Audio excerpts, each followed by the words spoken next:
তুমি যে কইলা মতির লগে তুমি চাউলের ব্যবসা করবা, তুমি ব্যবসার কিছু বুঝো? খালি বেশি কথা কও একবার আয়া। তুমি আছো তোমার বুদ্ধি লইয়া, আমার মাথায় অন্য কিছু কাজ করতেছে। কি আছে তোমার মাথায়? ব্যবসা বোঝার জন্য মতির সঙ্গে আমার 7 দিন থাকতে হইব। কিছু বুঝলা? আমরা কি এনে মতির ব্যবসা বুঝতে আইছি? আমরা আইছি মতির গুপ্তধন কই রাখছে হেইটা খুঁজনের লিগা, আর তুমি হেইটা না খুঁজা অন্য লাইনে হাঁটতাছো। মায়ের মানুষের যে বুদ্ধি নাই এটা তুমি আবার প্রমাণ দিলা। আরে আমি মতির সঙ্গে সারাদিন থাকলে ব্যবসা বুঝতে বুঝতে গুপ্তধনের খবর তো পাইয়াই যাবো।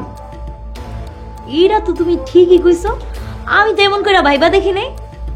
আসলে তুমি একটা আস্তা শয়তান। শোনো, জলদি টাকা পয়সা মালিক হইতে গেলে একটু শয়তানি তো করাই লাগে। তো আমি কি করব?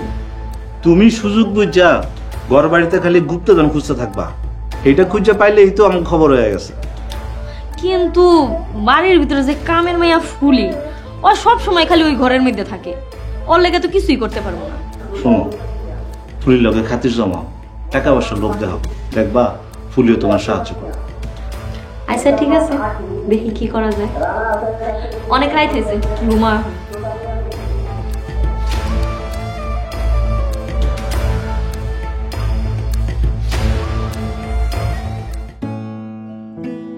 শুনলাম কামাল আর হালিম নাকি নিজেরা বিশাল মারামারি করছে। হ্যাঁ ঠিকই শুনছ। ভালোই হয়েছে, এখন নিজেরা মারামারি করে মরুক। লোভ করলে বেশি এমনই হয়, টাকাও হারাইলি, এখন নিজেরাই একজন আরেকজনের শত্রু হইলি। বাইরের চিন্তা না কইরা নিজের ঘরের চিন্তা কর। মানে মানে তোমার ভাই আর বাবির মতলব তো আমার বেশি সুবিধার মনে হইতেছে না। তারা আবার কি করলো? লোভে তো তাকে 2 চোখ চকচক করতেছে। তারা তো আমাকে বাড়িতে কয়দিন লেগে বেড়াইতে এসছে, তারা আবার লোভের কি করবো? আচ্ছা, আমাকে বিয়ার এত দিন হয়ে গেল, জীবনে তো তাকে কোনোদিন আমাকে বাড়িতে আইতে দেখিনি। হঠাৎ করে আমগো প্রতি তাকে ভালোবাসা উঠলো। আর আমরা যখন গরিব ছিলাম তখন কোনোদিন তো আমাকে খোঁজও নিতে আসেনি। আরে টাকা পয়সা হইলে আত্মীয় স্বজন এমনি কাছে আসে, তারা তো আমার ভাই ভাবি। আমি তাকে পুরাতন কথা কোনো কিছু মনে রাখিনি। তারা আসতে তো কোনো ক্ষতি নাই, এ বাড়িতে থাকুক। আমার চিন্তাটা হইলো যে তারা আবার আমাকে কোনো ক্ষতি করতে আসেনি। কি যে কও না তুমি, তারা আমার ভাই ভাবি, তারা আমাকে কোনো ক্ষতি করবো কেন? টাকা পয়সা এমন এক জিনিস, এর লগে যে মানুষ কতটা হিংস্র হইতে পারে তা তুমি চিন্তাও করতে পারবা না। এখন তাহলে তা করে যাইতে কোনো কেমনে? আরে যাইতে করবে কে? যাইতে অনেক দরকার নাই, তারা থাকুক যতদিন খুশি। তুমি খালি একটু চোখ কান খোলা রাখবা, সাবধান থাকবা। আর তুমি যে তাকে উপরে নজর রাখতেছো এটা যেন তারা কোনোভাবে বুঝতে না পারে। আচ্ছা ঠিক আছে। শুয়ে পড়ো।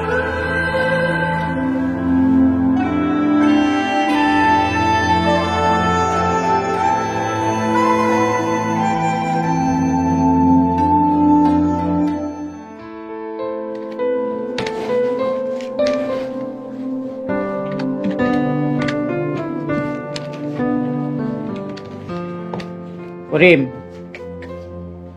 হাসেম রে যে বাকির টাকা উঠাইতে কইছিলাম, ওই কি টাকা উঠাইতে গেছে? ও ভাই, ওই তো সকালে চলে গেছে বাকির টাকা উঠানোর লাগা। আজকের থেকে বাকি দেওয়া বন্ধ, নগদ টাকায় মাল বেচবি। নগদ টাকায় যদি কেউ কিনে কিনলো, না হইলে নাই। আচ্ছা ভাই ঠিক আছে। যা সেলিম ভাইয়ের লোকে কিছু নাস্তা বানিয়ে লয়। জামাই, এই ব্যবসা কি বাকি অনেক বেশি করে গেছে? আর কইেন না ভাই, ব্যবসা চালাইতে গেলে সম্পর্কের খাতিরে না হয় কিছু বাকি দিতে হয়, কিন্তু এই টাকা উড়াইতে গেলে খবর হয়ে যায়। বাকির টাকা উড়াইতে গেলে যত ঝামেলা, তাই চিন্তা করছি বাকি দেওয়া বন্ধ, নগদ টাকায় মাল বেচো। এতে যদি সম্পর্ক থাকে থাকলো, না থাকলে দরকার নেই।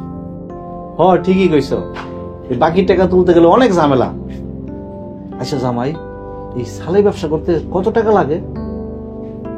এটা তো ভাই মেলা লাগে, না হইলেও 50 লাখ তো লাগবেই। হায় হায়, কও কি 50 লাখ? এত টাকা ফামু কই? টাকা তো লাগবেই ভাই, কেউ তো আর আপনার প্রথমে বাকি দিব না। আচ্ছা তুমি এত টাকা পাইলা কই? তোমার ব্যবসার হাল দেখে তো মনে হইতাছে এইখানে তোমার কোটি টাকা লগ্নি করা আছে। আমার এক বন্ধু আমার টাকাগুলো দিছিল, ব্যবসা দাঁড় করে আমি ওর সব টাকা ফেরত দিয়ে দিছি। এই জামানায় কেউ কাউরে এত টাকা দেয়? বর্ষার উপযুক্ত হইলে সবাই সাহায্য করে। আমার এত ফুরা কপাল, নাই কোনো বন্ধু বান্ধব, নাই কোনো আত্মীয় স্বজন যে আমার এত টাকা দিয়ে ব্যবসা করতে দিব। টাকা তো মেলা লাগবো ভাই। প্রথমে নয় আমি আপনারে কিছু দিলাম, কিছু দিয়া সাহায্য করলাম, কিন্তু বাকি মূলধন তো আপনারই ব্যবস্থা করা লাগবে। আচ্ছা জামাই, একটা কথা কইতাম, শুনছি তুমি নাকি অনেক দামি পাথর পাইছো, সেই পাথর নাকি সরকারের ফেরত দেয় নাই, এই কারণে জেলও খাটছো। ও ভাই পাইছিলাম, তো কপালে না থাকলে কি আর কিছু হয়? প্রথমে ডাকাতি হইলো, তারপর টাকাগুলাও গেল, জেলও খাটলাম। তো এইসব নিয়ে আমি আর কথা কইতে চাই না, এইসব চিন্তাও করতে চাই না। এখন আমি আমার এই ব্যবসা নিয়েই থাকতে চাই। ঠিক আছে যাও, আর কিছু জিজ্ঞাবো না। সত্যি তো তোমার ভাগ্য যদি না থাকে তাহলে কি আর করার আছে? পাইয়া তো আড়াই ভাই। এই যে ভাই নাস্তা। কারণ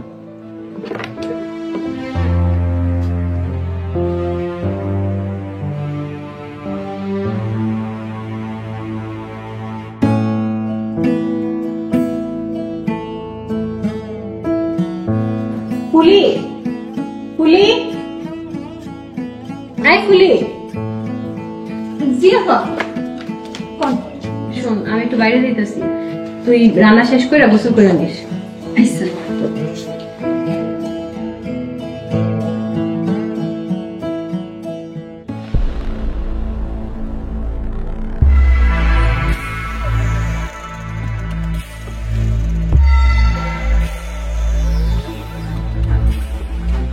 এই আপনি এখানে কি করতেছেন? আমার হাতে আন্টিটা না খুঁজে পাইতেছি না, ওটা খুঁজতেছিলাম। আপনার আন্টি আপামনির ঘরে কেমনে আইছে? গড়াইয়া পইরা তো আইতেও পারে, এর লেগে খুঁজে দেখতেছিলাম। কি আন্টি যে খুঁজতেছেন তা তো দেখতেই পাইতাছি। তুমি কি কইয়া দিবা কুসুমরে সব? অবশ্যই কমু, এই জায়গায় না কর কি আছে? দেখো কুসুমরে কয়ে তো তোমার কোনো লাভ হইব না। এই যে 2000 টাকা আছে, ধরো রাখো, ওই টাকাটা রাখলে তোমার লাভ হইব। আপনি কি আমার ঘুষ দিতে চাইতেছেন? আরে পাগল, ঘুষ দিব কি লিগা? এই টাকাটা দিয়া তুমি মিষ্টি খাবা, তোমার মিষ্টি খাওয়ানোর লেগে এই টাকাটা দিচ্ছি। আর এইরকম টাকা প্রতি মাসে মাসে পাইবা, শুধু তুমি চোখ কান বন্ধ রাখো, তাইলেই দিব। লও ধরো। থাক, ঘুষ হলে নিতাম না, যেহেতু মিষ্টি খাইতে দিছেন এই লেগা নিলাম। তাই কাজ কিন্তু সাবধান।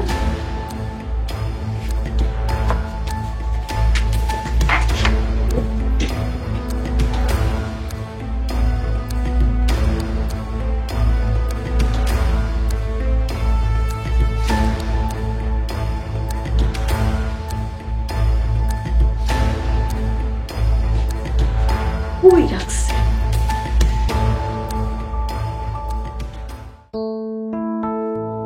এই কই গেলা লতা? এক কাপ চা আনতে যদি এত সময় লাগে?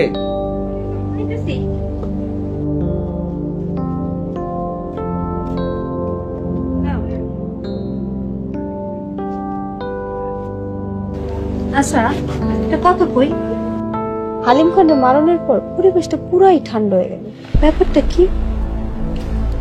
জ্বর আসার আগে পরিবেশ একটু ঠান্ডাই মনে হয়। তুমি হালিম খানকে চিনো?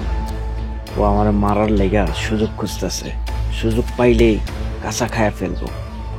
কখন আমাকে তো সতর্ক থাকতে হইব। কি একটা বিপদ, আমাকে টেকাও গেল, শত্রুও গেল। টাকা যাইবো কই? ওটার পিছিয়ে তো লোক লাগায় রাখছি। কামাল ভাই, রনির তোরা ধরে নিয়ে আইছি।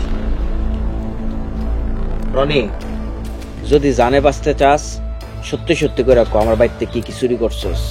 বিশ্বাস করেন ভাই, আমি তো আপনার বাড়িতে ঢুকি নাই, আর বাড়িঘর এরিয়া তো আমার না। আমি তো বাজারঘাট আর দোকানপাট চুরি করি। তোর আবার এরিয়া আছে? হ্যাঁ আছে। কেডা ঢুকছে? তুই চিনস কাউরে? কয়েকদিন ধরে পাশের গ্রামের চোর ঘুরঘুর করতে দেখছি। কাকরে দেখছস? নাম কো? মিজান, জামাল, রতনগর দেখছি ঘোরাঘুরি করতে। রতন চুরারে যে হানতে পারো সইনতে তুইলা লই আইবি। যা চল। রতন চুরারে আমার চাই, ওরে ধরলে সব টাকা পয়সা খুঁজে বাইরে হয়ে যাবে। হালিম খান আমি দেখালাম, টাকা কিন্তু আমার চাই।